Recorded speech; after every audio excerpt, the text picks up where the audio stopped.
Boa noite, bem-vindos, bem-vindas ao Museu Judaico de São Paulo. Eu sou Mariana Lorenzi, coordenadora de Curadoria e Participação aqui do museu e uma das organizadoras das Jornadas Judaico-Amazônicas, as migrações judaicas no norte do Brasil. Esse evento faz parte da segunda fase do projeto Judeus na Amazônia, que iniciou no ano passado com uma pesquisa e que finaliza em 2024 com uma grande exposição. Agora eu vou chamar para falar, dar as boas-vindas para vocês, o Sérgio Simon, presidente do museu, descendente de judeus paraenses e o mentor do projeto Judeus na Amazônia. Obrigado, Mari. Bem-vindos ao Museu Judaico em São Paulo. E nós chamamos o Museu Judaico de Museu Judaico em São Paulo, porque ele não é um museu do judaísmo paulista, que é um judaísmo relativamente recente, de 100 e poucos anos. O museu quer retratar aqui a história dos judeus no Brasil inteiro.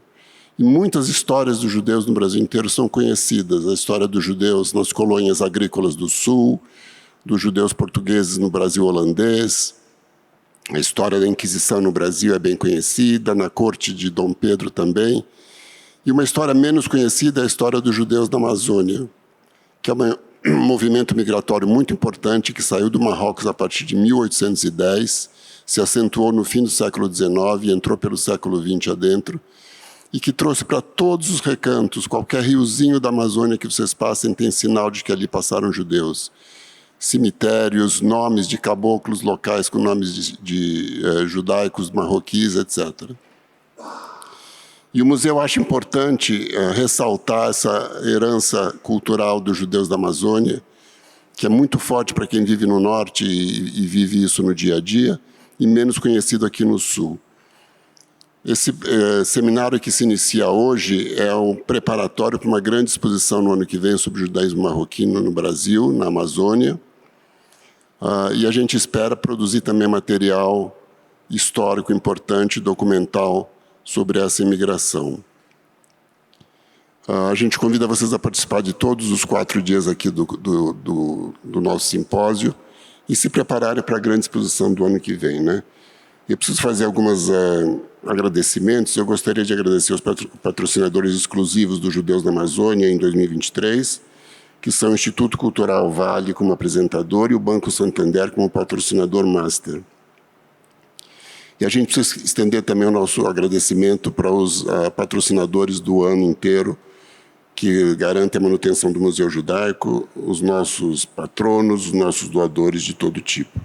E eu queria também agradecer a equipe organizadora desse evento, liderado pela Mariana Lorenzi, que fez esse trabalho incrível de juntar tantos especialistas na área e tentar mostrar para o Brasil a saga dos judeus da Amazônia.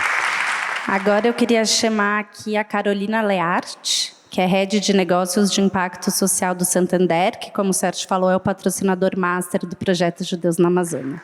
Boa noite a todos, boa noite, Sérgio. Um prazer enorme estar aqui com todos vocês. Em nome do Banco Santander, a gente quer saudar o povo judeu em primeiro lugar, que, pelo menos, acho que para mim, tem 3 palavras que me dizem muito a respeito de vocês: a paz, a sabedoria e, eu acho, com orgulho para o nosso mundo. Então, para quem valoriza a cultura, para quem valoriza a sustentabilidade, esse é um tema que precisa ser trazido à tona. Então, eu fico muito feliz aqui, em nome do banco, da gente poder estar junto com vocês nesse projeto. O Santander tem uma história de 22 anos no tema de sustentabilidade, alguns pares aqui de histórias na Amazônia também.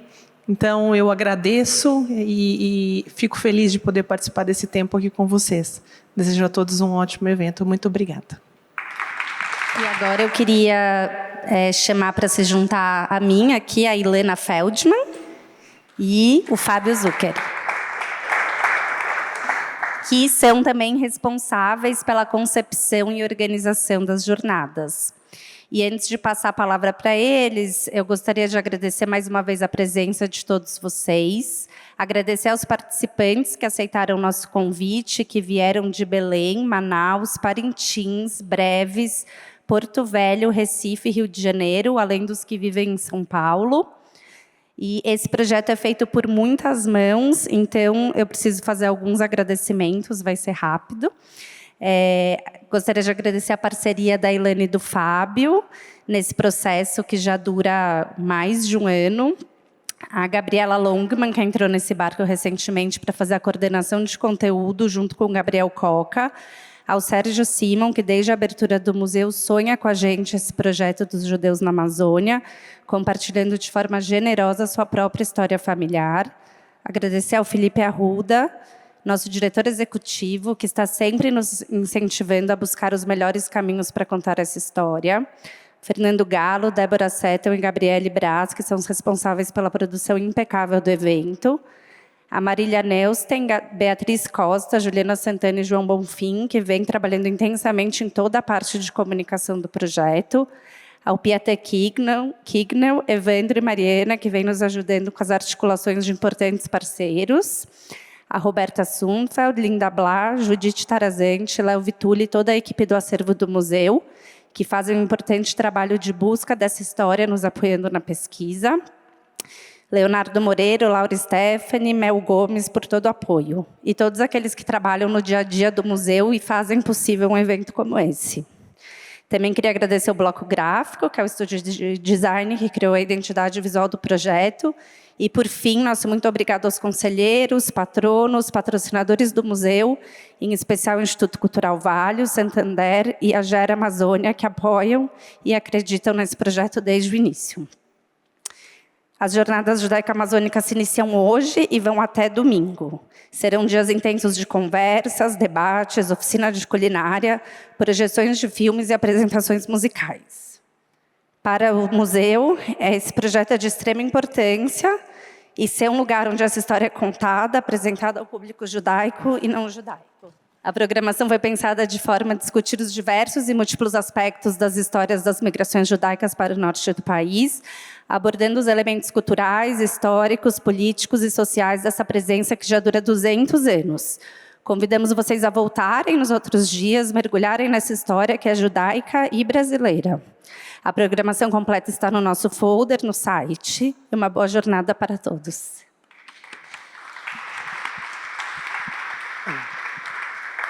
Obrigado, Mari. Obrigado a todos e a todas.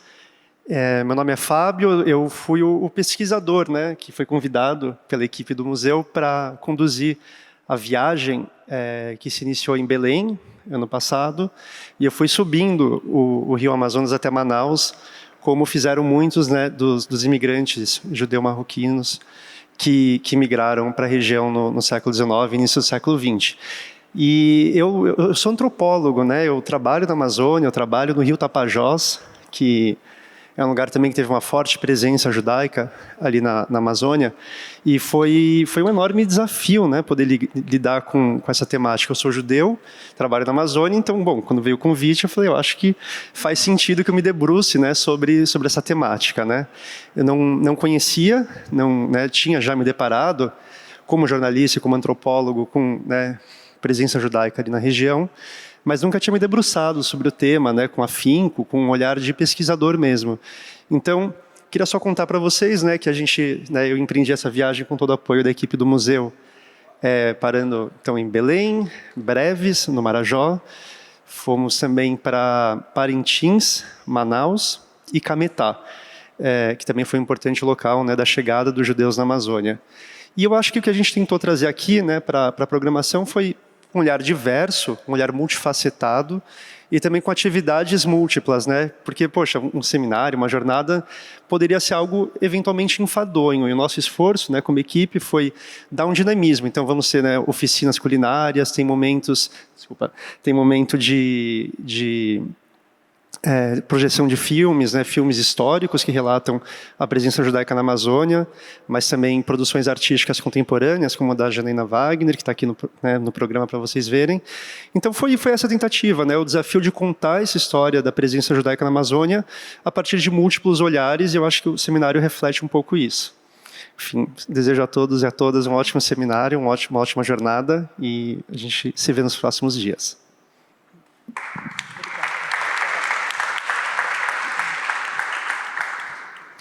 Boa noite a todos e todas. É uma alegria estar aqui com vocês, fazer parte desse núcleo gestor de um projeto tão importante, tão interessante, tão bonito.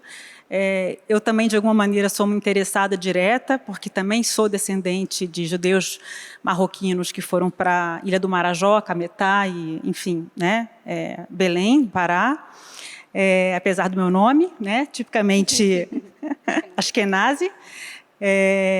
E o seminário ele é uma primeira etapa de uma pesquisa de mais fôlego, mais ampla, que propõe uma exposição de artes visuais ano que vem no museu, no primeiro semestre. A exposição ela vai ocupar todos os espaços de exposições temporárias do museu, então o mezanino e também o segundo subsolo, e vai ser uma exposição também híbrida entre um cunho mais histórico, documental, evidentemente, e uma pesquisa de linguagem no âmbito das artes visuais, com artistas contemporâneos e obras de artes em várias linguagens e mídias. Então, é uma alegria realmente muito emocionante ver isso tudo acontecendo no seu primeiro suspiro de existência.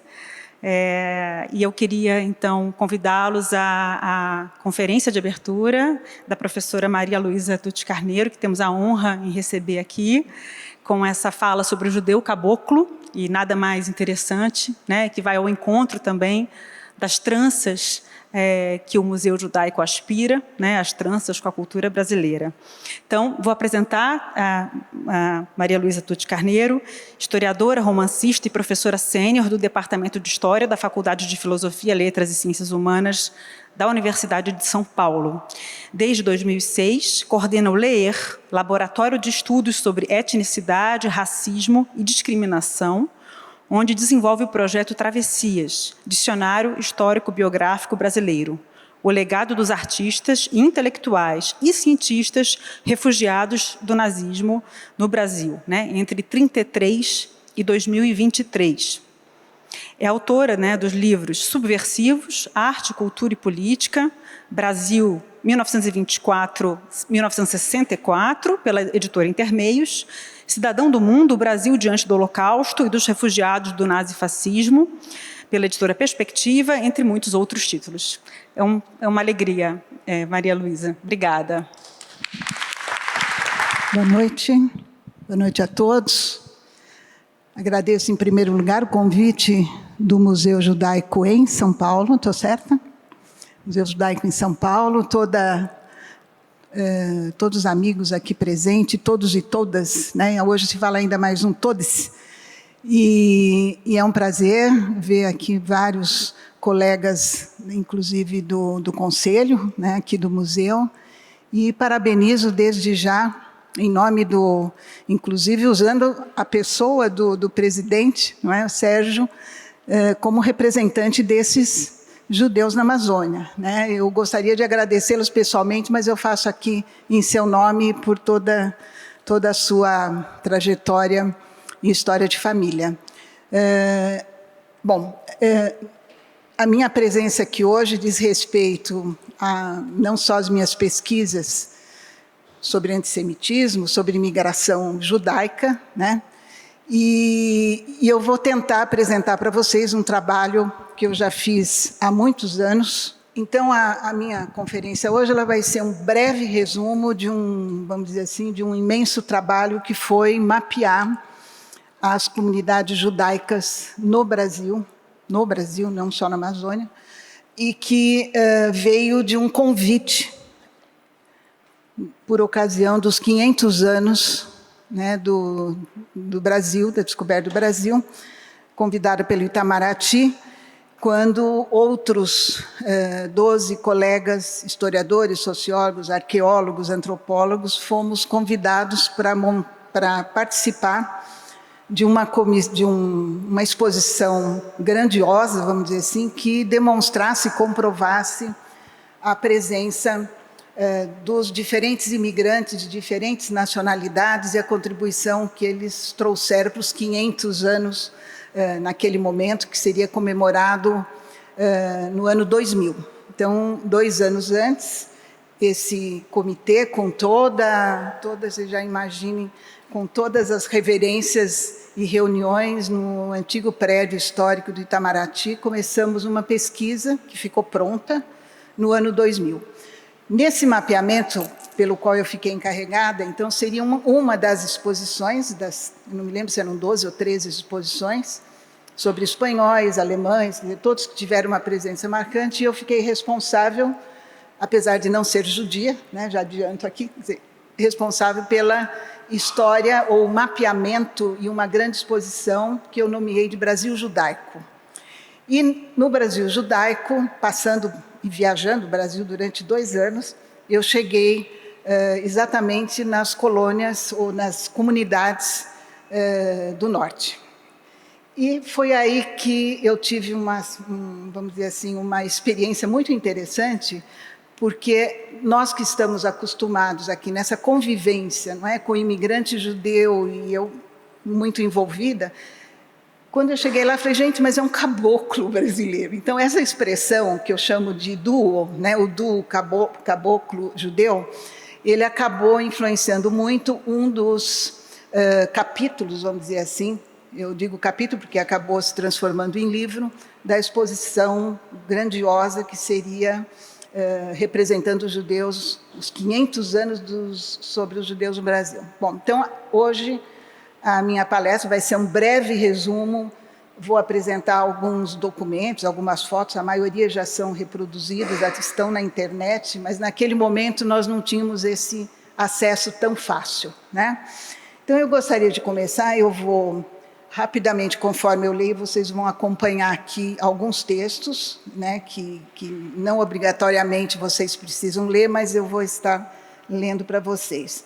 Então, a primeira, vamos dizer assim, a primeira sensação que a gente tem, e que foi a mesma que eu tive quando eu comecei a fazer essa pesquisa, foi exatamente essa, quer dizer, a Amazônia, essa imagem idílica da Amazônia, né, pensando, então, que por trás da imagem da Amazônia nós encontraríamos a visão que eu já havia lido, trazida pelos cronistas viajantes. Eu estudei muitos viajantes no século XIX, aliás, para um outro trabalho que foi a visão do estrangeiro europeu sobre o negro no Brasil, que deu origem a uma outra exposição chamada O Olhar Europeu sobre o Negro na Iconografia Brasileira. Então, seguindo um pouquinho essa trilha dos trabalhos anteriores, eu fui atrás dos cronistas viajantes que estiveram pela Amazônia, tentando buscar o olhar deles sobre essa região e a população dessa região. Naquele momento, eu estava muito preocupada, isso muito antes desse convite do Itamaraty, em ver e observar nas fotografias, nos registros de viajantes, final do XIX, o olhar deles sobre o negro e sobre o índio, né? Daí o olhar europeu. E é muito interessante porque o nosso olhar de brasileiros, ele está sempre voltado e buscando algo na Europa, né? Quando a gente estuda, até estava comentando agora com o Felipe, né? Quando a gente estuda o Holocausto, a primeira coisa é olhar para a Europa e não pensa que tinha brasileiros lá também. Então, nesse momento, o meu olhar foi, as minhas leituras, sobre o que os cronistas viajantes diziam dessa Amazônia, e aparecia muito essa imagem do Eldorado, né? De uma imagem entre céu e inferno e paraíso. E muitos, inclusive, olhavam aquela população, sem se referir, logicamente, aos judeus, mas olhavam aquela população ribeirinha, esse caboclo da Amazônia, como seres estranhos, principalmente quando a narrativa vinha de alguém da Igreja Católica, porque eles não eram católicos, no caso dos índios, e os africanos, pelas suas danças e tal, eram pessoas também estranhas. Então, nesse contexto, e pensando, deixa eu ir buscar, então, algo sobre os judeus. Bom, comecei a fazer uma investigação grande, seguindo, aliás, eu acho que o mesmo caminho agora dessa equipe que está aqui. E fui em busca de marcas, vestígios e sinais, e pensando numa demarcação, quer dizer, marcar o espaço, marcar o patrimônio dos judeus, no caso, em todo o Brasil. Eu estou falando aqui num projeto Brasil Judaico, né, que é esse livro aqui, hora da propaganda. Então, Brasil Judaico, que eu fui a única da equipe que consegui publicar, porque não aconteceu nada, você já pode imaginar. E então, esse livro, depois, muitos anos depois, 13 anos depois, eu publiquei pela Maianote. Ela é sobre o Brasil inteiro e seria a exposição dos 500 anos.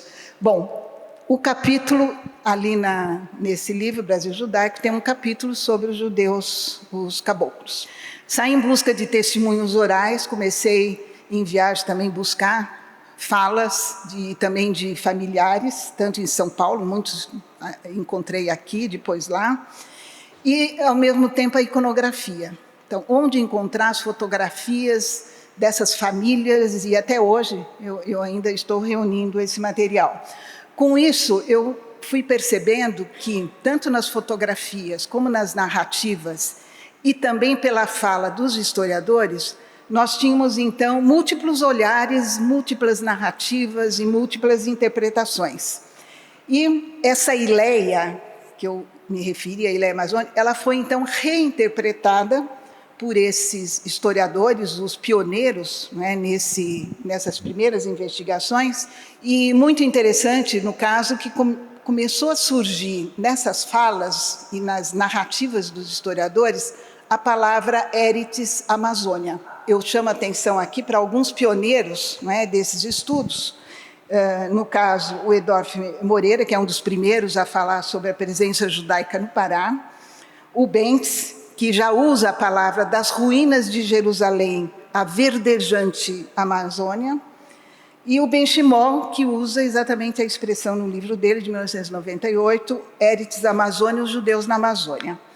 Como eu havia estudado muito, e também o movimento sionista no Pará, e principalmente através de uma aluna da professora Anita Novinsky, Maria Lieberman, que estudava o movimento sionista no norte do Brasil, eu resolvi desviar, então, meu olhar, que era para todo o Brasil, e olhar para o norte da Amazônia. Então, o desvio do nosso olhar para o norte foi exatamente buscar, para aquela exposição do ano 2000, 23 anos atrás, isso aí em busca das narrativas da história e também da memória dessas comunidades judaicas, não só no norte, mas aí em todo o Brasil.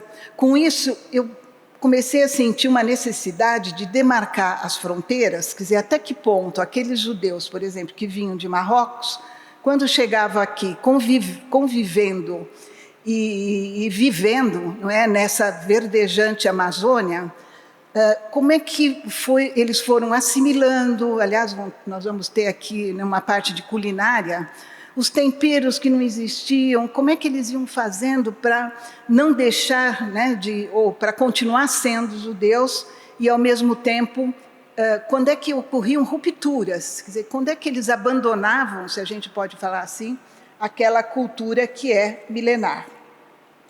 Então, essa expressão, eu vou contar agora um pouquinho também da história da pesquisa, esse tema dos judeus caboclos, eu fiquei fascinada. Fiquei muito fascinada porque eu já estava pesquisando para um outro livro meu, que é o meu único e primeiro romance, vamos dizer assim, sobre os Diabos de Ourém, que é um caso exatamente na Amazônia, né, que eu vou falar daqui a pouquinho.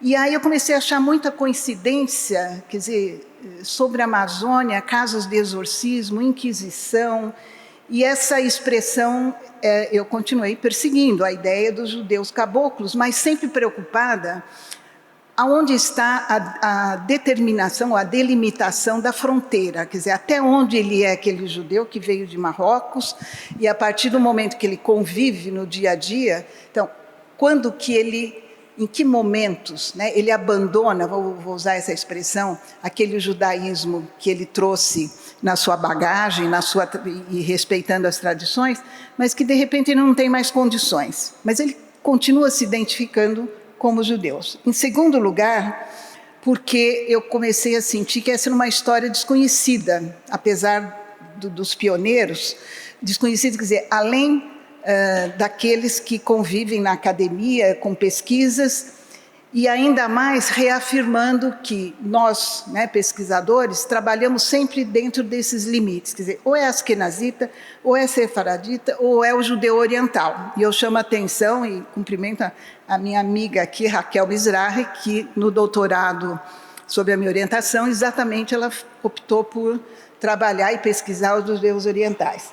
E a minha pergunta exatamente vinha assim, até que ponto nós não estamos um tanto bitolados, desculpa a expressão, mas assim, tem que ser askenazita, tem que ser o sefaradita e tem que ser o judeu oriental. E aí eu falei, esse para mim, ele circula um pouco entre todas essas, vamos dizer assim, esses padrões, né, que os acadêmicos, principalmente, acabam usando. A partir daí, com essas pesquisas, eu então, veja bem, muitos anos depois, em 2013, eu publiquei pela primeira vez o capítulo sobre os judeus caboclos, continuei pesquisando. Então, esse é o livro que resultou da exposição, que nunca aconteceu, e eu esqueci de falar que 6 meses antes da montagem de tudo, o Itamaraty cancelou todas as exposições. Por isso que eu estou insistindo, né, que não ocorreu nada. E ficamos com todo o material dos artistas, nós estávamos direcionados muito para uma parte da exposição mostrar as obras dos artistas que nós havíamos trazido dos seus próprios ateliês. E, a partir dessa ideia do nosso Brasil judaico, eu acabei, então, publicando sozinha, sem participar, porque não ocorreu mais nada. E, com isso, a história dos judeus caboclos, ela acabou, a partir de 2013, pipocando. Quer dizer, congressos, palestras, e até o momento em que eu retirei esse capítulo desse livro, Brasil Judaico, e publiquei na revista Marave, que é coordenada pela professora Leslie Nascimento. E como é digital, é muito interessante. A partir dessa data, a circulação e os convites para falar sobre os judeus caboclos, que a expressão, de repente, ela se tornou comum nas nossas falas, né? Então, já parecia que aquela fronteira, até então, que estava assim, me incomodando muito, né? E todo mundo falava, por que judeu caboclo? Né? Bom, então, com isso, eu fui aprofundando as pesquisas, reconstituindo e publiquei na revista. Aí teve uma divulgação muito maior, por ser digital, e culminou com uma jornada, por coincidência, uma jornada, um Journée d'études, coordenado pela professora Karina Marques, que, aliás, vai estar aqui. Ela tem um trabalho muito bonito sobre literatura, também da Amazônia, sobre a Amazônia, com a Universidade de Poitiers e com a Comissão Econômica para a América Latina e o Caribe.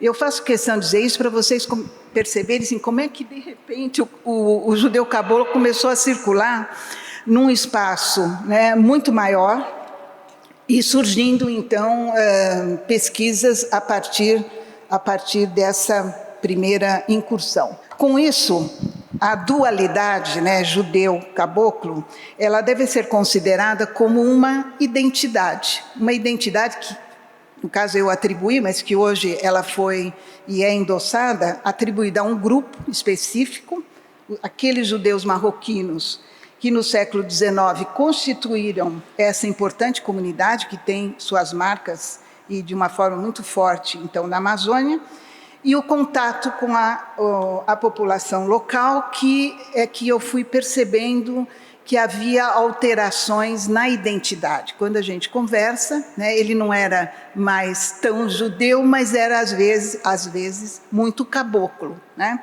O que seria, na expressão aqui, o nosso caipira de São Paulo, né? O caipira do interior de São Paulo, eu digo porque eu sou a caipira do interior.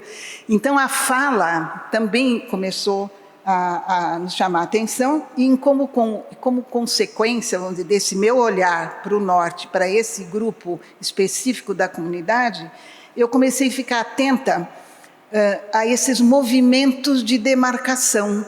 Quer dizer, a partir da imagem do judeu caboclo, eu percebi que não era tão bem demarcado como a gente estuda quando ele é askenazitas, Aí você diz, mas eles são descendentes dos sefaraditas, são. Mas é muito interessante porque essa assimilação que eles vão fazendo da cultura local, das religiões, né? Principalmente porque a religião judaica é parte do signo identitário, né, desse judeu caboclo. Então ele se sente judeu, mas ao mesmo tempo ele se apresenta como um ribeirinha, ele também é um caboclo, ele se diz, eu sou paraense de coração, mas também sou judeu. Bom, então essas falas também incentivaram a busca por vestígios. Falei, eu quero ver por onde eles passaram, né? Seguindo um pouquinho o caminho de vocês também. As marcas, os vestígios, os sinais desse judaísmo, eu vou sempre usar o duo, né? Judaísmo caboclo, nos trópicos.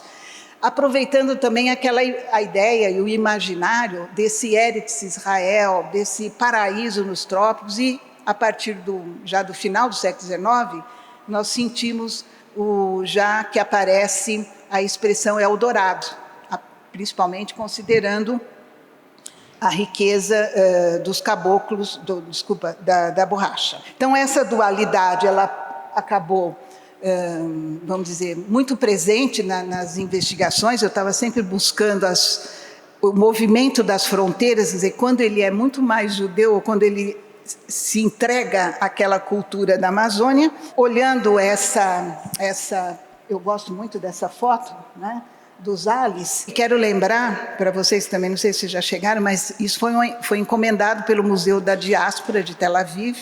É uma coleção enorme de fotos que nunca foram apresentados no conjunto. E, na época, conversando com os Ales, eu recebi algumas fotos, e essa aqui é uma foto que mostra muito bem essa fronteira, né? Quer dizer, ao mesmo tempo que ele tem um crucifixo, né, na parede, ele tem aquele Feliz Ano Novo, muitas vezes vai aparecer o Feliz Natal, e ele traz na mão um livro de reza. Então, a gente pergunta, vamos dizer, a fisionomia, né? A gente diz, mas é muito mais de indígenas da região, daqueles nativos, entre aspas, estranhos para os estrangeiros, né, os viajantes. Então, essa fotografia expressa muito bem isso que eu estou querendo falar para vocês. O duo, né, o duplo, judeu caboclo, e como é que, às vezes, a fotografia, apesar da fotografia ser um recorte aqui da realidade, né, ela está muito bem recortada, a gente não vê os outros detalhes, mas ela expressa muito bem essa fronteira que é móvel, né? Essa movimentação. E aqui, por exemplo, uma fotografia que foi tirada na passagem de Rosh Hashanah, né? de judeus marroquinos, Santarém, Pará, em 1940. Aliás, a família Rodrigues da Cunha, de Santarém, foi a partir de um descendente deles que eu consegui um material fantástico naquele momento e que consta do livro, e vocês vão ter oportunidade até de escutar eu falando aqui alguns trechinhos do testemunho. Com isso, eu quero ressaltar o seguinte, nesse duo: ainda que a identidade sefardita seja uma marca para os descendentes da primeira leva de judeus marroquinos radicados na Ileia brasileira, muito ainda eu percebo que está para ser escrito, está para ser pesquisado, né? E acho que o museu aqui tem uma responsabilidade, já que vocês têm um programa em andamento, de complementar, né, pesquisas, principalmente esse grupo, eu depois coloco à disposição de vocês, da Universidade de Poitiers, com a professora Karina Marques, que trabalharam com a literatura. E, a partir daí, a minha sugestão é sempre recuar no tempo e buscar as raízes, porque, a partir das raízes, nós vamos conseguir entender o legado de hoje, não é? E, muitas vezes, nas falas, e aí também vem a questão da demarcação e da marca sefaradita, onde, nas entrevistas, diz assim, o meu avô, o meu bisavô, dizia sempre o seguinte: aqui nós não temos rabino e nem Torá, e nós podemos fazer o que a gente quer. Né? Estamos longe de qualquer mandatário. Isso aparece em várias falas, e é exatamente essa cultura local, esse diálogo, esse repertório, né, dos dois lados que se cruzam, convivem, que criou exatamente esse personagem, talvez no meu imaginário, mas ele é muito vivo Também, vejam, essa fotografia é bem expressiva, né? Quer dizer, até onde está o judeu festejando Rosh Hashanah, quando a culinária, como eles vão dizer, já toda ela produzida com ingredientes, com o que se tinha naqueles locais, né? Então, isso aqui é em Santarém, 1940. Bom, a partir daí, eu chamo então de situações de compartilhamento. Nós vamos percebendo que um lado convive e compartilha com o outro, e aparece e surge aqui um movimento muito interessante que eu chamo de recriação. Quer dizer, como é que esse judeu marroquino, chegando na Amazônia, ele vai recriar situações que vão ser novas para ele, mas que muitas vezes extrapola aquela ideia do tropical, né, da cultura brasileira. Por quê? Porque ele soma nessa sua experiência e ele recria o que eu chamo de judaísmo nos trópicos, né? Então, se vocês imaginam o que poderia ser uma festa de Rosh Hashanah ou uma reza numa sinagoga, quando não se tem nem a Torá e não se tem o rabino, e ele ainda diz, graças a Deus que não tem ninguém para mandar na gente.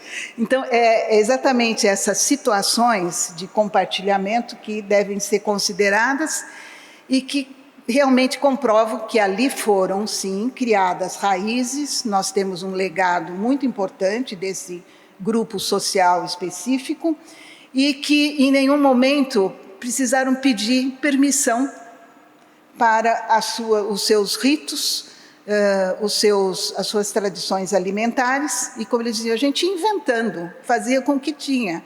Se não tinha matzá, eu usava mandioca. Então, como que essa recriação ela ocorreu entre esses marroquinos, que é o grupo principal, né, muito mais marcante, e com isso eu passei a trabalhar com essa ideia de identidade compartilhada, né? Quer dizer, como é que o judeu caboclo incorporou, vamos dizer, o outro, porque muitas vezes também a população local ela acaba usando expressões, né, desde o Mazel Tov, né, mas a gente percebe, se vocês vão ver depois nos testemunhos.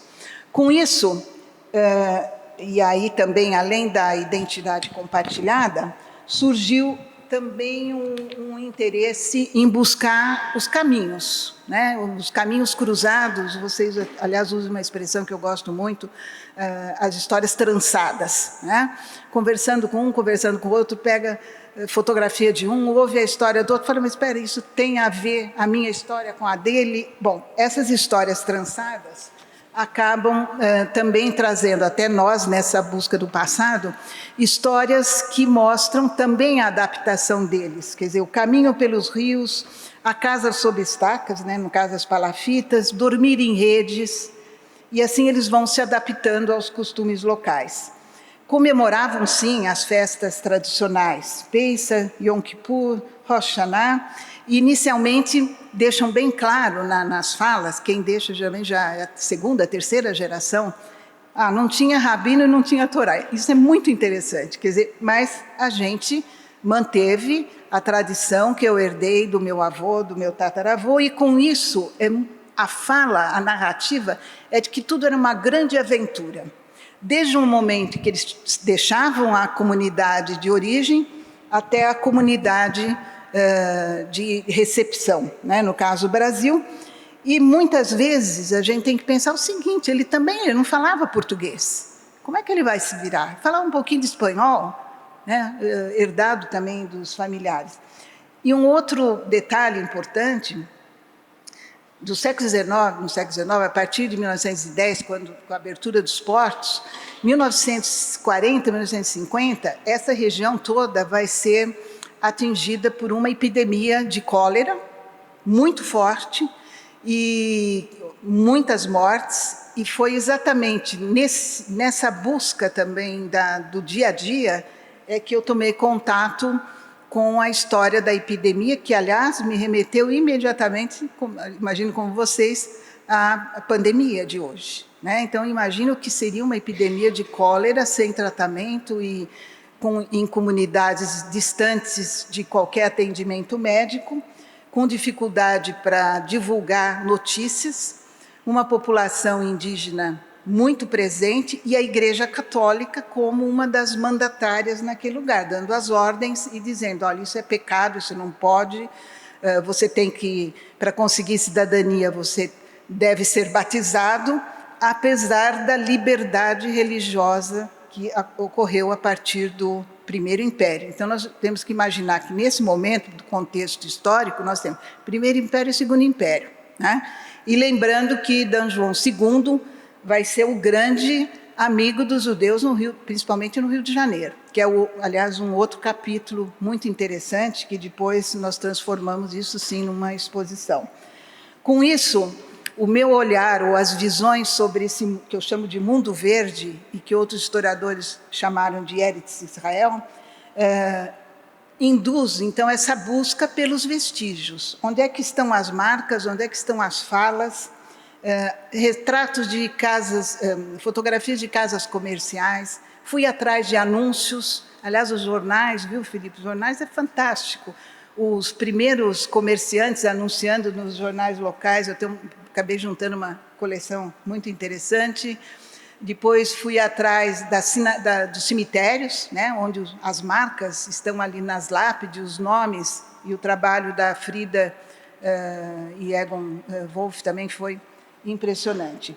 Bom, com isso, sempre trabalhando com esse material produzido pelo Henrique Veltman e o Sérgio Zales, que ajudou muito a documentar essa identidade, e o período referente, então, ao segundo, já pensando a partir de 1850, o segundo império, não é? Comecei também a investigar, como eu trabalho muito com antissemitismo, a verificar se, apesar da liberdade religiosa, apesar das proibições que ocorriam, ou seja, sinagoga ou fazer esnoga, como se falava na época da Inquisição, só podia ocorrer dentro de uma residência. E, com isso, responde também esse questionamento e nos leva até o período inquisitorial, quando nós, nas denúncias inquisitoriais, nós encontramos sempre uma referência que aquele cidadão cristão novo, judeu e tal, fazia esnoga secreta, né, clandestinamente. E quando, durante o Primeiro Império, a partir da Constituição de 1824, é liberado, ou seja, se promulga, então, a liberdade de religião, mas é uma liberdade controlada, né? Você pode vir para o Brasil, você pode negociar, você pode pedir cidadania, você é reconhecido, mas a tua religião é dentro da sua casa. Com isso, esse clima de tolerância que a gente vai percebendo é muito interessante para entender essa dualidade em que vai viver também o judeu na Amazônia, porque no momento que ele vai pedir a naturalização, né, de cidadão brasileiro, ele tem que comprovar ou apresentar atestado de batismo. Espera aí. Então, eu fui pesquisar junto ao Arquivo Nacional, com a ajuda de uma equipe, aliás, muito interessante, muito boa, lá do Arquivo Nacional, e ali identificar os primeiros pedidos de cidadania. E aí a gente consegue identificar a documentação, quer dizer, daqueles que conseguiram. Inicialmente, 130 e poucas cidadanias são concedidas, 6 são bloqueadas, são negadas, exatamente porque ele não apresentou os documentos comprobatórios. Então, o que acontece? Nós vamos percebendo que a liberdade não era tão assim liberdade onde aquela comunidade poderia construir o seu templo, ter os seus cemitérios. Quer dizer, havia sempre um olhar da Igreja Católica, a questão dos dogmas, né, a persistência e a obrigação de respeitar os dogmas da Igreja Católica começa a interferir também nesse dia a dia dos anos 50 e vai culminar em 56, quando desembarcam no Porto de Belém cerca de 32 portugueses com cólera. E aí a gente começa a ter, paralelamente então ao judaísmo, atos de exorcismo, de espiritismo, quer dizer, espantar esses diabos que chegaram aqui na Amazônia. Bom, com isso eu mergulhei, vamos dizer assim, nesse imaginário de uma Amazônia povoada por diabos, e nisso, na pesquisa que eu estou na Cúria Metropolitana de Belém do Pará, eu encontro 2 processos. Um contra o padre, que conseguiu levar aos céus uma escrava que foi tomada pelo diabo, pelo espírito da patroa dela, e pelos dogmas da Igreja Católica, ninguém chega ao céu se está no inferno. Está no inferno, fica. Não pode, não tem jeito.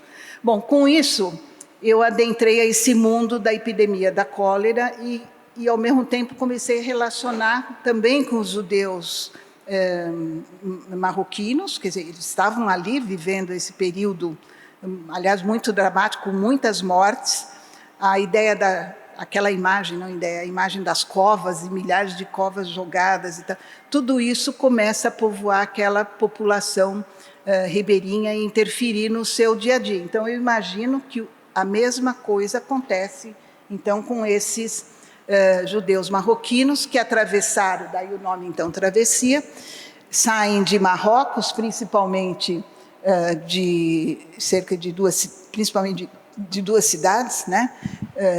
Tanger e Tetouan, e em 1850, essa epidemia de cólera é 1856, quer dizer, nós já tínhamos uma população com cerca de 300 famílias, e essa travessia a gente vai acompanhando desde o momento, vai acompanhando pelos testemunhos, desde a saída, quer dizer, vocês imaginem que não era fácil deixar Tanger, por exemplo, pegar um navio e ir até, muitas vezes eles iam até Londres, de Londres pegava outro. Bom, então essas trajetórias a gente consegue reconstituir a partir da ideia de uma grande aventura, né? Eles contam, quando eu digo aqui, já os netos, bisnetos, que ouviram dizer dessas dificuldades, das trajetórias, e falam muito nessa ideia do sertão, né? Estão no sertão, estão na mata, estão na floresta, aqui é calor, aqui é seca. Alguns que chegaram a passar pelo Nordeste vão falar da miséria do cerrado.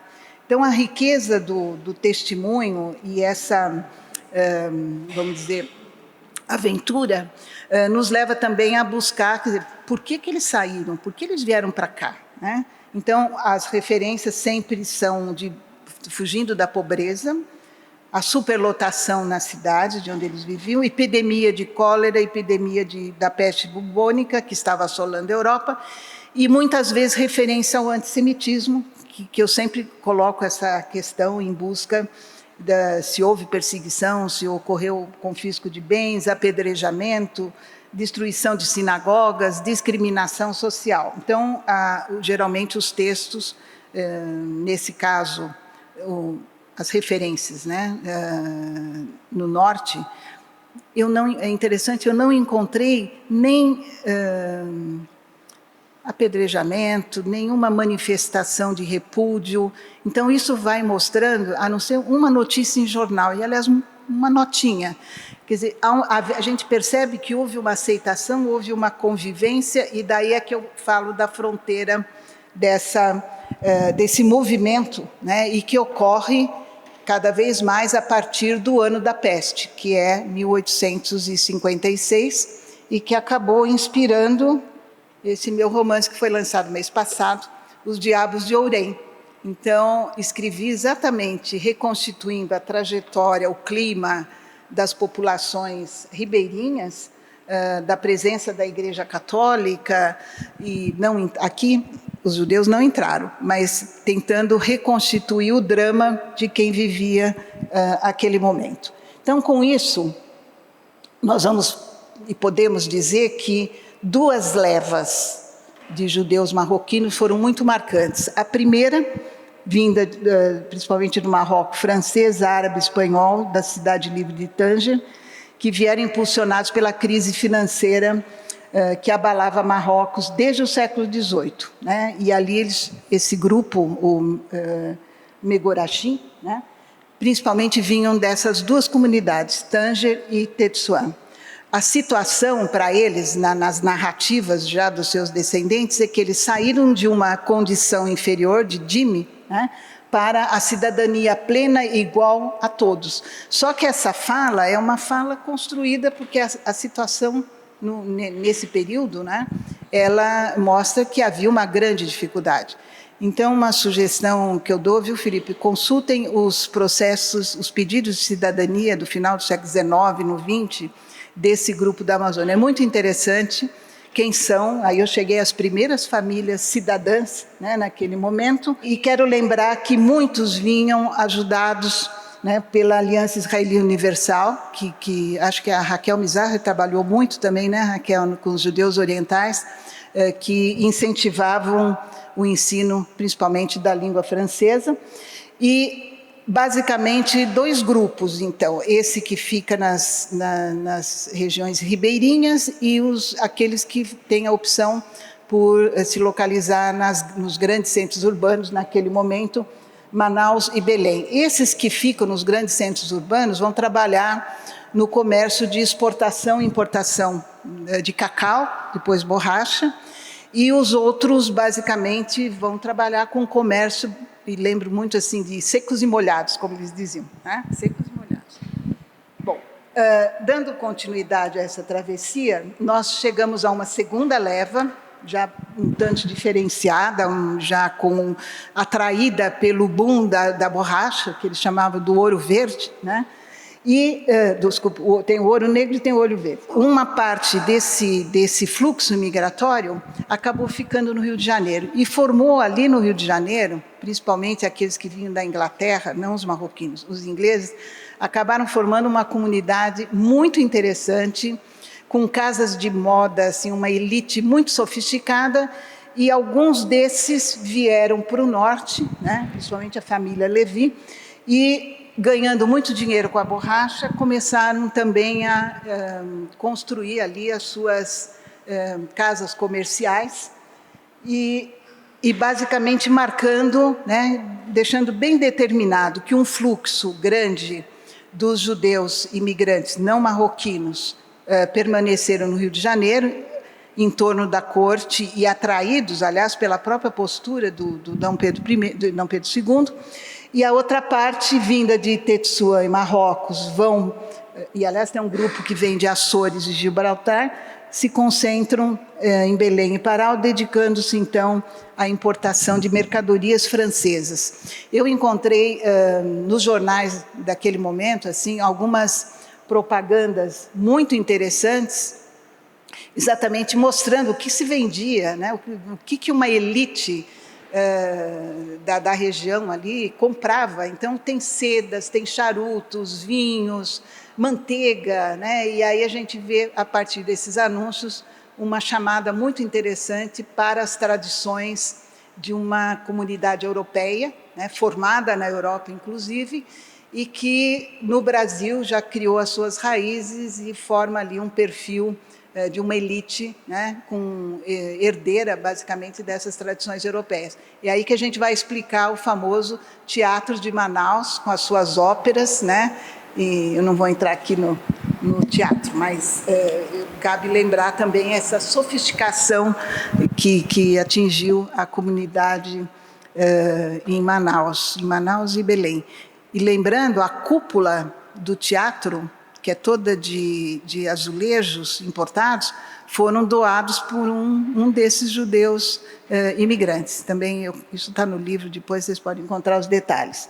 Essa fotografia do Sérgio Zales também eu acho muito interessante, do Moisés, que é um símbolo muito marcante, né, do judeu marroquino, que é considerado como um dos patriarcas. Eu quero chamar a atenção aqui para essas fronteiras, né? Então nós temos exatamente o símbolo, não tem, né? Ele é o símbolo daquele judeu imigrante e ao mesmo tempo com todas as suas tradições e lembrando os rituais, mas ao fundo o cenário, né?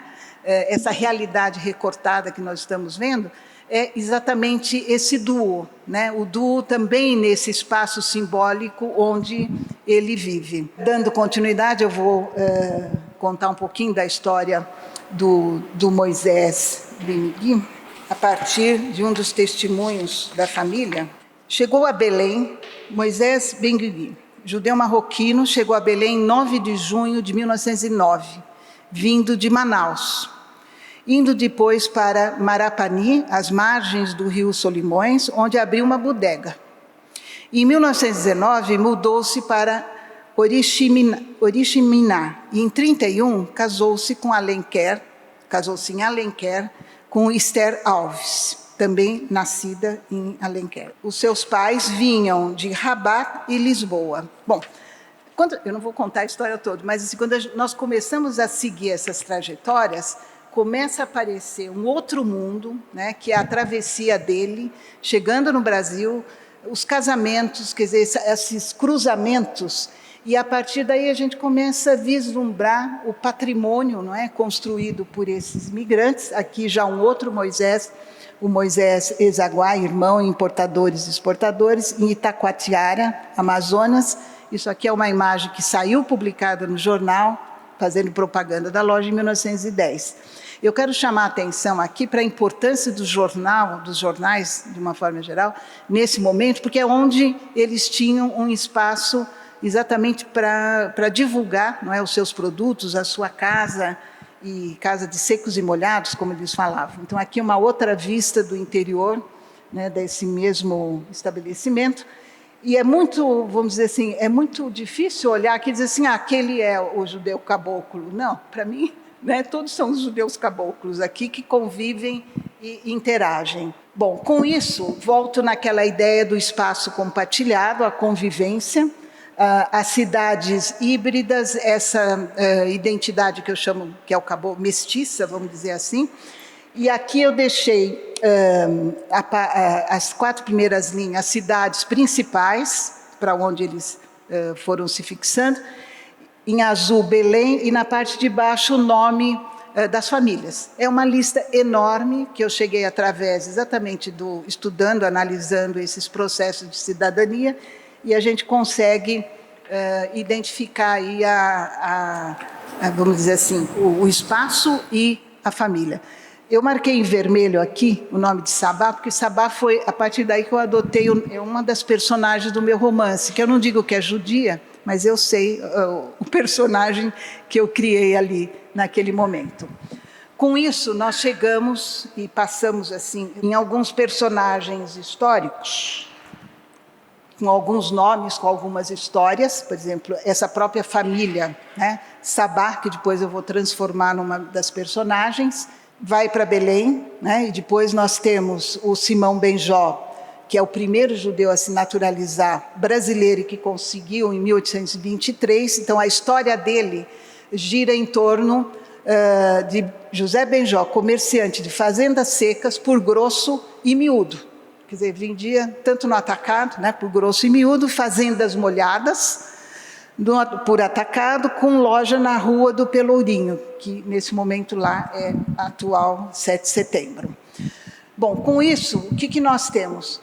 A possibilidade, a partir dessas narrativas, não se assustem com os textos, eu só pus para eu lembrar das historinhas, mas um outro personagem que chama atenção, exatamente esse Moshe Cohen, pioneiro entre os marroquinos, e a partir do testemunho de um dos seus bisnetos, né, que eu entrevistei na época, Álvaro Rodrigues da Cunha, isso foi em 2013, ele diz assim: Moshe Cohen desembarcou no dia 19 de março de 1884 no porto de Belém do Pará. Após ter passado pelo Rio de Janeiro, agora vamos fazendo a viagem com ele, aconselhado pela Aliança Israelita Universal em Tanger, no Marrocos. Com apenas 24 anos, Moshe Cohen acreditava na Eretz, Amazônia, predicativo que virou sinônimo de Eldorado perdido, um espaço idealizado para esses imigrantes judeus vindo de uma situação difícil na África Setentrional, marcada pela guerra e pela fome. Agora, veja bem, quem está narrando é o bisneto. Então, o que a gente vê? Uma história herdada, uma narrativa, e que a gente não tem muita condição até de verificar se foi isso mesmo, né? Mas depois, pelos registros, né, da travessia, nós conseguimos confirmar algumas dessas passagens. A viagem de Moche para o Brasil durou cerca de 1 mês e meio de navio, talvez um pouco mais.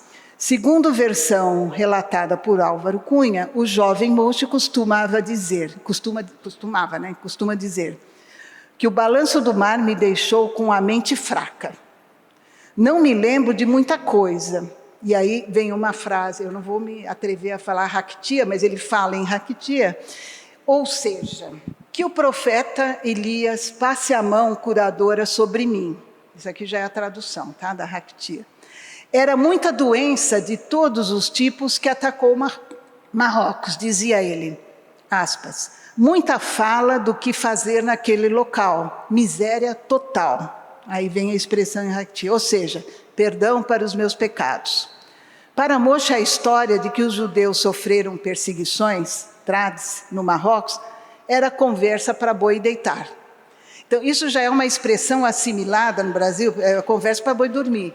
Né? Então, ele mistura já expressões brasileiras, e isso a gente vai percebendo nas várias, vamos dizer assim, nas várias narrativas, que eu não vou ficar lendo aqui com vocês, mas é possível, depois, vocês entrando na internet, tem no meu artigo aí na Marave, vocês têm completo, por exemplo, a trajetória completa do Moche Cohen, a chegada dele na Amazônia, esse eu vou ler, até deixei maior.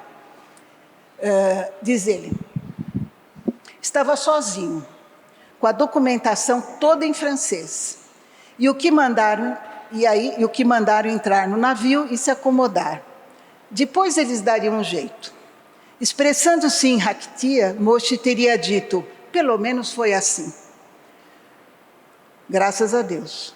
O jovem imigrante contou com o acolhimento de um camarada não judeu, gentil, goi, que demonstrou ter uma certa apreciação por ele. Foi direto, segundo suas lembranças, para a casa de Isaac Atias, conhecido da família desde Tanger. Bom, esse Atias ele vai circular, é muito interessante. É um personagem que várias pessoas, né, vários descendentes, vão sempre se referir ao Atias, que pelo jeito era muito popular.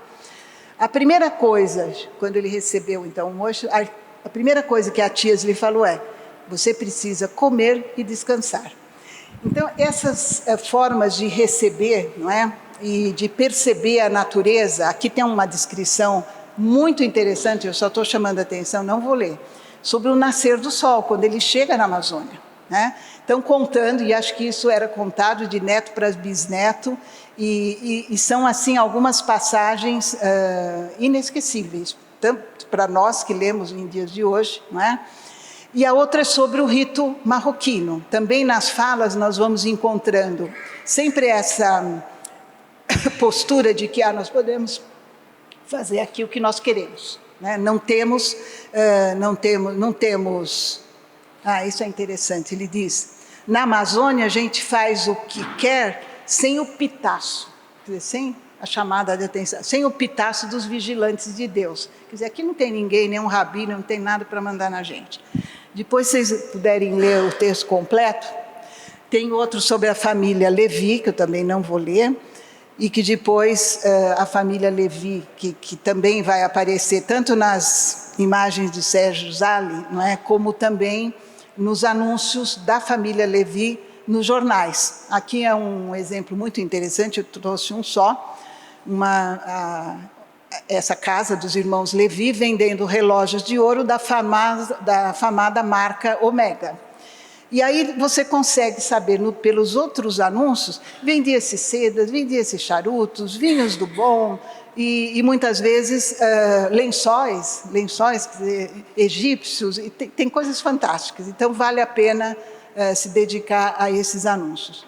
Uma outra história desse cidadão, a José Manfredo Levi, e ali, na fala, nos testemunhos, aparece, por exemplo, uma cidadã, essa Belísia, e uma outra, uma das filhas, né, são três filhos, Samuel, José, Belícia, E aí nós temos também outra história, quer dizer, casou, não teve sorte, foi mal.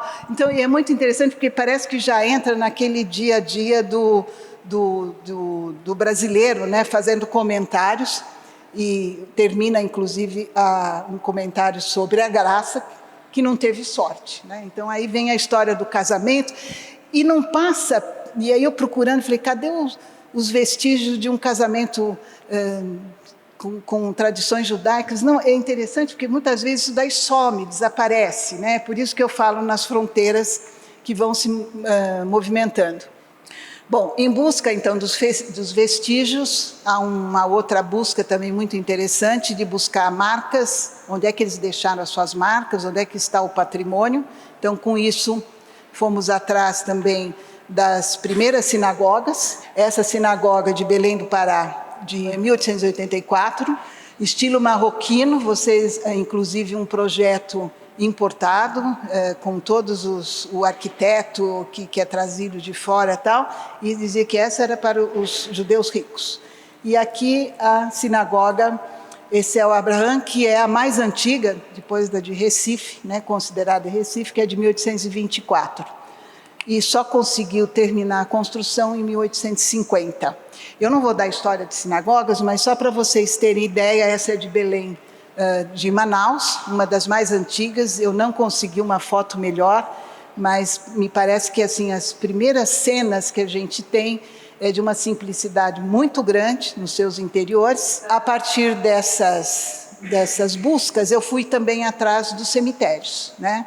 Usei muito o trabalho da Frida e do Egon Wolff, eu não cheguei a visitar os cemitérios, e com isso tem o cemitério da Solidão, né, de Soledad, em Belém, tombado agora pelo patrimônio histórico, depois de muitos anos, um processo muito grande. Enfim, para compreendermos o perfil das comunidades descendentes dos judeus marroquinos radicados na Amazônia, devemos, antes de mais nada, recuar no tempo, procurando reconstituir seu cotidiano e as práticas judaicas junto às comunidades de acolhimento. Lembramos aqui que nas primeiras décadas do século XIX, alguns grupos desses imigrantes judeus foram residir longe dos centros urbanos, em ilhotas isoladas, ou seja, em pequenas terras cercadas por igarapés. À margem dos rios, moravam em palafitas e dormiam em redes, adaptando-se aos costumes locais. Com isso, nós adentramos a um sincretismo de tradições, de saberes e de sabores. E eu deixo aqui como sugestão, vocês ouvirem, se tiver oportunidade, o Canto Judaico na Amazônia, gravada pelo Shazam Isaac Dahan. É belíssimo, lindíssimo. Consideramos que esse processo de recriação do judaísmo é uma constante nas comunidades judaicas na diáspora. O povo de Israel, radicado na Amazônia desde o século XIX, não teve um comportamento diferenciado dos demais judeus dispersos pelo mundo, ainda que distantes da terra prometida. Mas souberam transformar a Amazônia na sua terra prometida. Os sefraditas radicados na região desde 1810 souberam, sim, conviver com o seu destino diaspórico, sem perder a sua identidade judaica, apesar das múltiplas situações de compartilhamento. Os judeus marroquinos criaram raízes, sem deixar de ser um grupo social específico, mantendo as tradições da sua culinária com ingredientes locais. Se adaptaram. Assim, no decorrer dos séculos XIX e XX, essas comunidades foram reconstruindo as suas identidades, as suas permissões alimentares, mesmo que não tivessem permissões, eles se davam essa liberdade, e a partir daí faziam as suas observâncias diárias, encontravam os apoios mútuos e a relação com os seus familiares e amigos. Valendo-se dos direitos que todo povo tem de praticar a diversidade, de professar a religião, os marroquinos radicados na Amazônia adaptaram seus cardápios sem romper com as tradições presentes na Torá, e faziam a sua moda. Segundo relatos orais, os pioneiros costumavam reunir-se em torno de uma determinada família que detinha, assim, por vias orais, conhecimento dos rituais, sendo as mulheres as principais guardiãs desses saberes. E eu faço aqui uma homenagem à mulher judia, de qualquer origem, que sempre coube a ela a manutenção e a transmissão de um estilo de vida judaico, assumindo grande parte das tarefas domésticas, assim como da educação dos filhos. Assim, tanto os livros de receita como os álbuns de fotografias são, assim como os anúncios de jornais, portadores de uma memória coletiva, pois através desses registros conseguimos, sim, captar detalhes sobre os estilos de vida, os espaços públicos, os espaços privados daqueles que radicaram na Amazônia. Mas não podemos nos esquecer que essas fronteiras, dependendo da liberdade adotada por cada um, elas se moveram em determinados tempos e espaços. Muito obrigada. Parabéns, Malu. Malu. Obrigada. Seguinte, a imigração judaica para a região sudeste, Rio de Janeiro, São Paulo, etc., aconteceu algo semelhante. Os imigrantes foram para pequenas cidades, porém, com o passar do tempo, procuraram os grandes centros onde encontravam sinagogas, escolas, etc. Você tem notícia se aconteceu a mesma coisa em Belém, em Manaus? Eu sempre tomo assim, como referência 3 pilares, são 3 buscas, né? Escolas, a compra de um terreno para o cemitério e a sinagoga. Então, se você tomar como referência esses 3 pilares, né, das comunidades judaicas no Brasil, que foi a minha busca pelo Brasil judaico, né, por todas as comunidades de norte a sul, eu sempre saí em busca. Tem cemitério, quando foi comprado, quem comprou, quem ajudou. Escolas, onde que as crianças estudavam, e depois sinagoga, né? Eu sempre tomo com os 3 pilares de referência, e pelo livro, inclusive, Brasil Judaico, você vai ver que essa minha busca, ela serviu, inclusive, os 3 pilares como um critério, né, na pesquisa. E a outro elemento também importante, e eu estou sempre muito ligada, é a questão dos movimentos, não só o sionista, mas o envolvimento desses judeus com, no início do século XX, por exemplo, com o movimento sionista. Isso acontece muito no Pará, mas também eu fui atrás da imprensa sionista. Então, as formas de comunicação, o papel dos jornais nesse momento muito interessante, e também você vai ver no livro Brasil Judaico também a questão da cultura, né? Então, cultura, política, religião, quer dizer, são alguns elementos que marcam a trajetória, eu acho, de qualquer imigrante, não precisa ser judeu, né? Quer dizer, seja o católico, ou seja muçulmano, você sempre tem esses pilares, né? Onde colocar os filhos para estudar, o cemitério, né? Pensando aqui também nos ciclos de vida, né? De vida, nascimento e morte. Então, eu acho que são alguns elementos que eles se repetem quase que em todas as comunidades de imigrantes, né? Então, o livro Brasil Judaico, ele acompanha, basicamente, ele tem uma marca bastante forte em todas as comunidades por onde eu passei e pesquisei, e também, como eu trabalho muito com arte, então ele tem vamos dizer, uma dedicação muito grande aos artistas, né? Então, eu visitava os ateliês, fotografava, e sempre, a partir da história do artista, eu conseguia também chegar à história vamos dizer, da trajetória daquelas famílias, né? Então, eu acho que são 3 elementos, sim, né? Que são exatamente esses vestígios, que é uma das, vamos dizer aqui, dos meus teóricos de reflexão, que é o Carlo Ginzburg, exatamente isso. Quer dizer, se você vai fazer uma investigação, procure os vestígios, onde é que estão as marcas, né? Eu acho que isso é importante. que foi basicamente o que eu tentei mostrar para vocês, né? Os judeus marroquinos também, depois de um certo tempo, com o tempo, passaram a migrar para o Rio de Janeiro e São Paulo. A presença deles aqui era muito forte e importante. E ocuparam posições em sinagogas e com expressividade, não é? Então, o que você poderia falar, talvez, sobre eles aqui? Eu acho que você pode falar mais do que eu, Raquel. Você foi me orientando, fez um doutorado sobre isso, não é? Você trabalhou com o Rio de Janeiro e São Paulo, e o livro da Raquel está publicado pela Ateliê Editorial, e acho que é um dos importantes marcos assim, na pesquisa sobre essa movimentação também, né, do norte que vem para os grandes centros. Nós temos que considerar que a capital, então, São Paulo, capital, Rio de Janeiro, enquanto capital, né, foi um marco e era um atrativo, e assim também como São Paulo na época do café. Então, nós temos, sim,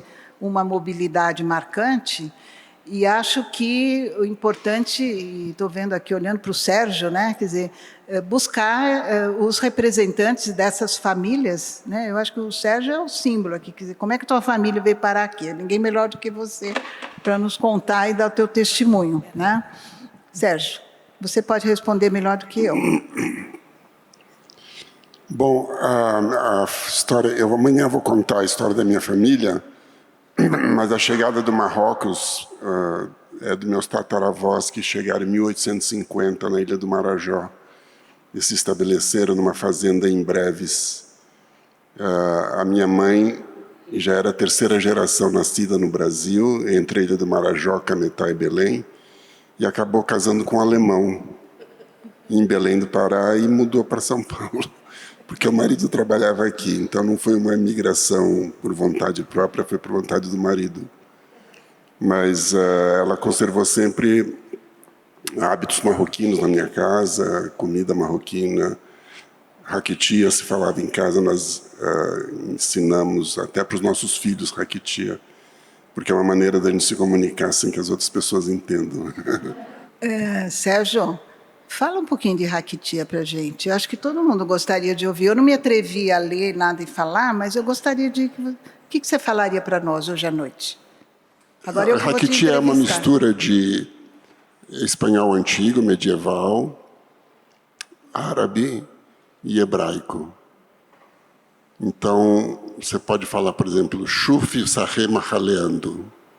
Shuf é árabe, quer dizer, olha, veja. Sahé é raquitia, não sei bem a origem da palavra Sahé, é o indivíduo. Olha aquele cara. E Mahaleando vem de lehol, que é comer em hebraico, é comer. Olha aquele cara comendo. Como é que você falaria? Que noite linda, com tanta gente reunida no Museu. Eu também não sou tão fluente. Não força a barra. Meu raquitinha é muito básico. O Dr. Isaac Dahan provavelmente fala melhor do que eu tem um vocabulário mais amplo. Mas a gente faz parte de um grupo internacional que lê e se reúne em raquitia. Esse grupo é coordenado por uma marroquina que mora em Nova York, mas que nasceu no Marrocos, cresceu em Israel e hoje mora em Nova York. E ela tem sessões em raquitia, passa cartas em raquitia, textos. É muito interessante, é uma língua muito colorida. Muito bem, uma boa definição, uma língua colorida. Muito colorida, porque são 3 línguas juntas e adaptadas para o espanhol. E a música cantada em raquitia? Eu não tenho... Existe música gravada, mas o cantor de raquitia está aqui. Por isso que eu estou olhando para lá. Só uma anedota particular sobre raquitia, é que as expressões que eu mais ouvi na minha infância, incansavelmente, quase diariamente, era esquete sarrenita ou esquete sarrenito, que era disfarça, né? Esquete, que vem de sheket, silêncio em hebraico, ou shkat, silêncio em árabe, que fica quieto, fica calado, não fala que a sarrenita, a menina está aí ou o menino está aí. Como se a gente não entendesse que estavam falando de nós. E Maot Ezaf, que quando a gente ia numa loja, enfim, passava pelo comércio e as crianças sempre querem comprar alguma coisa, minha mãe dizia, Maot Ezaf, muito caro. Você nunca esqueceu, né? Manu, lindíssimo que você... Não, escuta, não. Maravilhoso o que você colocou. Eu fico muito contente e você sabe por quê. Sei. Só completando o que a Raquel perguntou, eu diria o seguinte, para explicar. Os judeus marroquinos, os filhos dos judeus marroquinos... Só um pouquinho. Eu queria que você se apresentasse, porque a Raquel... Por gentileza, quem é você? Eu sou Maria Lieberman. Eu fiz meu trabalho, meu doutorado, com a professora Novinsky, e nós fizemos Amazônia no século XIX e XX. O trabalho está aqui no museu, para quem quiser ver, com todas as referências que eu trouxe de Jerusalém. Só abrindo um parênteses, toda a documentação da comunidade marroquina, no afã de salvaguardar, ela foi levada para Israel. Ela está no Jewish Archive of History. Está aqui no museu, meu trabalho. Então, agora respondendo o que ela perguntou. Quando há decadência da borracha, os filhos dos imigrantes marroquinos foram para o Rio de Janeiro e São Paulo, como a Raquel falou. Só que temos de chamar a atenção uma coisa. No Rio de Janeiro já havia conhecimento e já havia um marroquino chamado Davi Pérez, com a revista, o jornal A Coluna. Essa revista transmitiu todo o conhecimento dos judeus no Marrocos e no Brasil para vários jornais do mundo, inclusive com Chaim Weissman, Max Nardal, com todo o pessoal do sionismo. E vou dizer mais alguma coisa que eu acho extremamente importante. Eles foram os precursores do sionismo aqui no Brasil. Essa é uma história maravilhosa, ter toda a documentação do que eu estou falando, a formação das comunidades da Gemilut Hasadim, das sinagogas, enfim, dos cemitérios que eu usei também, mas foi com a ajuda da Wolf, do casal Wolf. Então, toda essa documentação, para quem estiver interessado em saber aonde se encontra toda essa documentação que foi levado de Belém do Pará para Israel, está no trabalho, e esse trabalho está aqui, que eu entreguei para a Linda. É isso. Eu fiz questão de... Eu fico emocionada, porque nós aqui, Raquel, Maria Lívia, somos assim as herdeiras do grupo da professora Anitta, a primeira turma, né? E eu não tinha visto que você estava aqui quando eu citei o trabalho, porque eu acho que quando se estuda Belém do Pará, quando se estuda o norte do Brasil, e esse é um movimento importante, por isso que eu fiz questão de falar do sionismo, não dá para esquecer, não é, o papel desse grupo e enquanto um movimento pioneiro, né, com as primeiras ideias, né, os primeiros documentos, inclusive, começam a surgir exatamente, né, e é bem pontual, é bem marcante. Então, o trabalho da Maria Lieberman, eu acho que merece ser publicado, já falamos isso em outras vezes, é um marco, e hoje, tratando-se aqui, não é, de judeus na Amazônia, eu acho que o teu trabalho, Maria Lieberman, o da Raquel, são referências, né, são referências. O da Raquel é mais Rio-São Paulo, mas o seu é referência pensando numa futura exposição e pensando aqui nas jornadas, né? Então, eu fico muito feliz que você está aqui. Muito obrigada. Em Belém do Pará, teve um jornal também de extrema importância, chamado Kol Israel. Sim. Major Eliezer Levi. Parabéns. E esse trabalho, esse jornal durou 6 anos. Todo o jornal está comigo. Está à disposição do museu. Completo. Com exceção de alguns que foram perdidos, né? Levado de Belém. Não. Israel jamais me daria original. Está tudo xerocado. Faz digitalização do original, pronto. Que beleza. complementando essa relação dos amazônidas com o sionismo, né?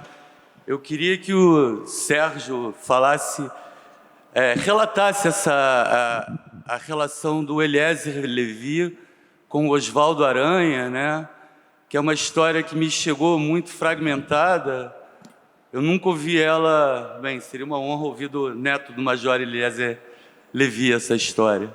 O meu avô foi um líder, ele se apaixonou pelo sionismo no começo do século XX, quando começou o primeiro congresso sionista na Basileia. E ele tinha correspondência com Herzl, com Weizmann. Eu vou mostrar amanhã isso, na minha apresentação. Inclusive, no jornal, eles mandam cumprimentar o rei da Inglaterra pelo seu aniversário. Olha que ousadia, né? De Belém do Pará. E o rei responde com um telegrama para eles, que tá no jornal Col Israel. Infelizmente, o jornal não existe no Brasil, eu pelo menos não achei, nem no Arquivo Nacional, nem em Belém do Pará. Mas achei em Israel, na Biblioteca do Povo Judaico. E temos facsímile aqui no museu, inclusive. Quem quiser, fala com a Linda, que ela